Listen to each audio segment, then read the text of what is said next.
Greetings, ladies and gentlemen, and welcome back in another video. So, this is Aditya Saxena over here, and in today's video, we are going to talk about a very heartbreaking moment, a very heartbreaking incident which recently took place in Delhi on 10th November 2025, where a car containing explosives got uh, blast, blasted near the gate number 1 of Red Fort metro station in Delhi, which led to the losses of life. So, in today's video, we are going to cover what actually happened, what were the reasons behind these attacks, and who actually planned this attack, and how many casualties occurred, and is there any connection of this blast with Lashkar-e-Taiba or any other um, terror organization? So, without wasting any time, let's start our video. So, before moving forward, I will give a brief info of what actually happened on 10th of November. So, on 10th of November, around 7 p.m., exactly 6:52 p.m., a car containing explosives was parked near the red light of gate number 1, Red Fort metro station, and it suddenly blasted, which led to the losses of life of around 10 to 12 people, and several people got injured. Around 20 to 25 people were hospitalized, and the remaining 10 to 12 people, when brought to the hospital, they were declared dead. So this blast was actually a very massive blast, and the sound and the fire reached almost 1 to 2 kilometers away from the point of blast. So it was such a deadly, such a massive blast, and it. I think that this blast was a planned blast, and after this blast, uh, Amit Shah, the Home Minister of India, visited the site, and several agencies of Government of India, like for example forensics teams, then intelligence bureau, then uh, forensic team, and other teams, Delhi police reached the site to investigate the matter, what actually happened.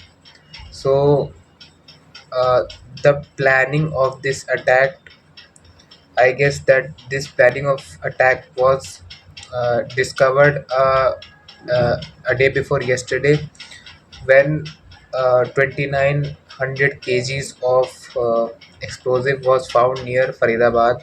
So it was pretty obvious that something big, something terrorful is going to happen in the next coming days, and on the very next day of 10th November, this blast occurred. So there were chances that this blast was going to be used at several places, uh, primarily in the Delhi NCR region or somewhere near Uttar Pradesh.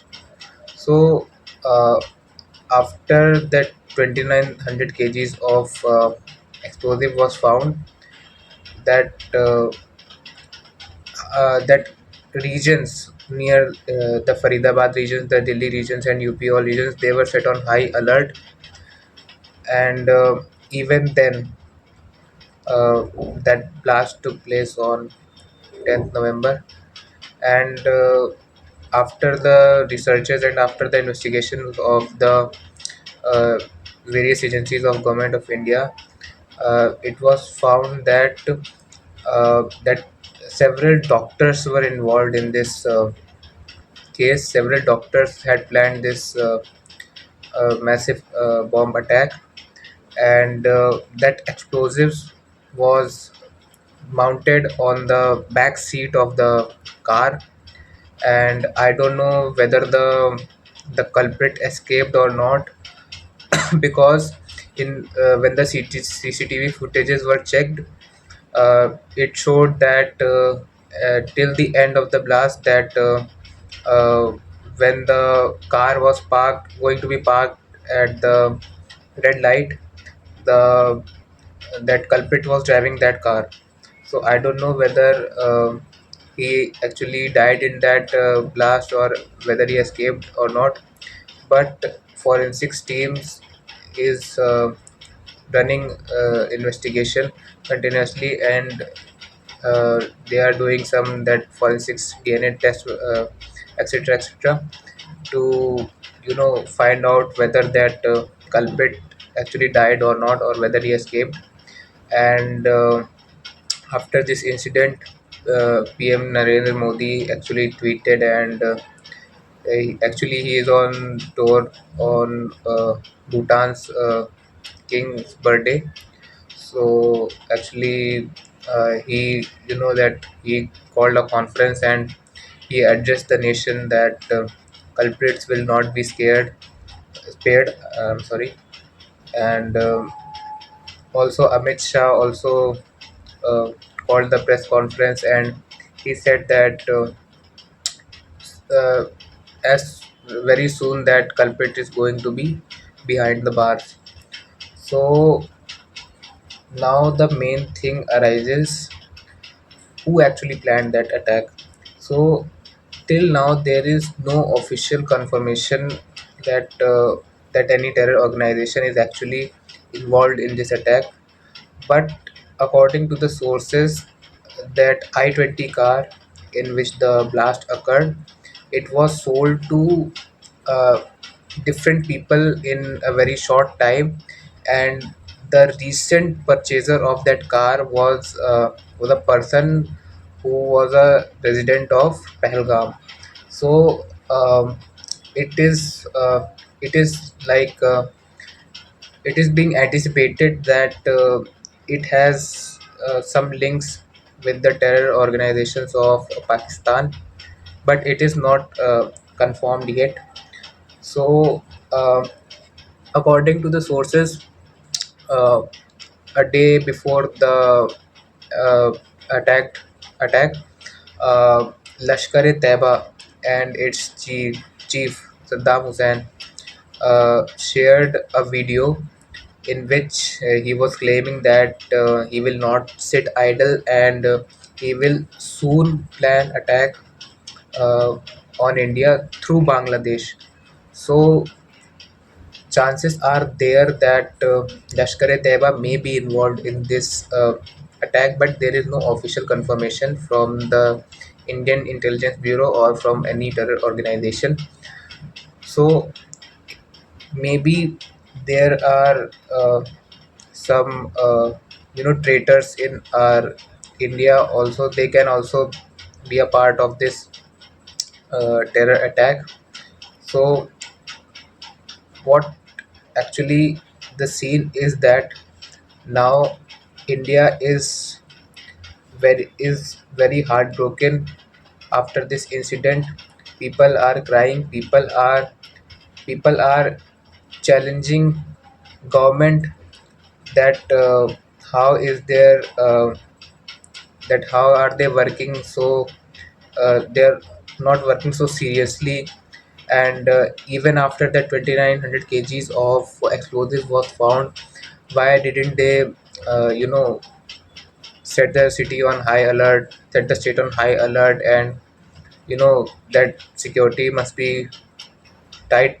After that explosives were found, but no security was tightened. And even after that incident took place on 10th November, and also on 11th November 2025, um, a similar blast occurred in Pakistan, in the same way, where a car was parked near a high court in Islamabad, and it suddenly blasted, leading to loss of life of around 10 to 12 people in a similar manner. And it is not that only India is only a part of this blast. Several other countries, like recently Pakistan, then also in some other countries like Bangladesh, also blasts occurred and explosives were found. So, oh, in in these blasts, only one terror organization is not involved, in my opinion. several other organizations are terror organizations are involved in this case, which are trying to trying to break down the democracy of our country India and several other countries.